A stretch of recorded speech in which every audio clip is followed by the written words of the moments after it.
বিসমিল্লাহির রহমানের রাহিম। আল বিদায়া ওয়ান নিহা, ইসলামের আদিয়ন্ত ইতিহাস, প্রথম খণ্ড। ৭ জমিন সৃষ্টির রহস্য।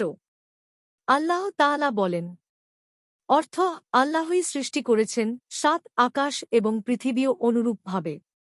তাদের মধ্যে নেমে আসে তাঁর নির্দেশ, যাতে তোমরা জানতে পারো যে আল্লাহ সর্ববিষয়ে সর্বশক্তিমান এবং আল্লাহ সর্ববিষয়কে পরিবেষ্টন করে আছেন। সূরা তালাক, সূরা ৬৫ আয়াত ১২। বুখারী রহমাতুল্লাহ বর্ণনা করেন যে আবু সালামা ইবনু আব্দুর রহমান রাদিয়াল্লাহু ও কতিপয় লোকের মধ্যে একটি জমি নিয়ে বিতর্ক ছিল। আয়েশা রাদিয়াল্লাহু আনহু এর নিকট গিয়ে তিনি তাঁকে ঘটনাটি অবহিত করেন।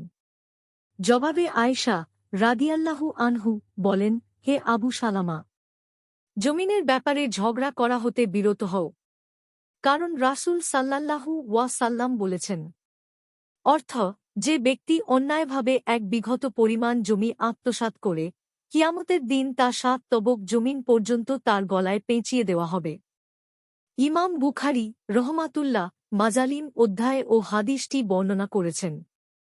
ইমাম মুসলিম রহমাতুল্লাহ এবং ইমাম আহমাদ রহমাতুল্লাহ ভিন্ন সূত্রে হাদিসটি বর্ণনা করেছেন।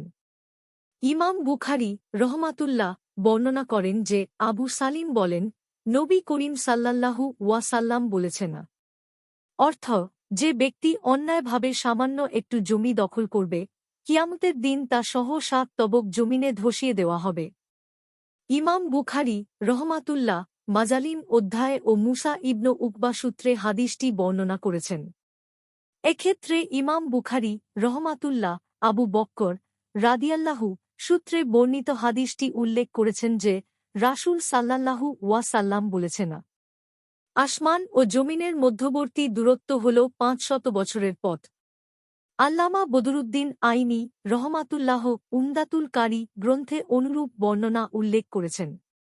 অর্থ সময় যখন আপন গতিতে আকাশসমূহ ও পৃথিবী সৃষ্টির দিন থেকে পথ অতিক্রম করে আসছে, বছর হল ১২ মাসে। তবে এ হাদিসের প্রকৃত মর্ম কি তা আল্লাহই ভালো জানেন। তবে এ হাদিসের অর্থ এ আয়াতের সমার্থক, যার অর্থ হল আল্লাহ তাআলা ৭ আসমান সৃষ্টি করেছেন এবং জমিনও তাদের অনুরূপ। সূরা তালাক, সূরা ৬৫ আয়াত ১২, অর্থাৎ এমন ৭টি জমিন যেমন ৭টি আকাশ। সুতরাং প্রত্যেক স্তরের মাঝে দূরত্ব বিদ্যমান রয়েছে।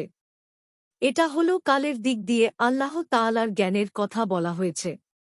আমার ভিডিও ভালো লাগলে সাবস্ক্রাইব করুন প্লিজ।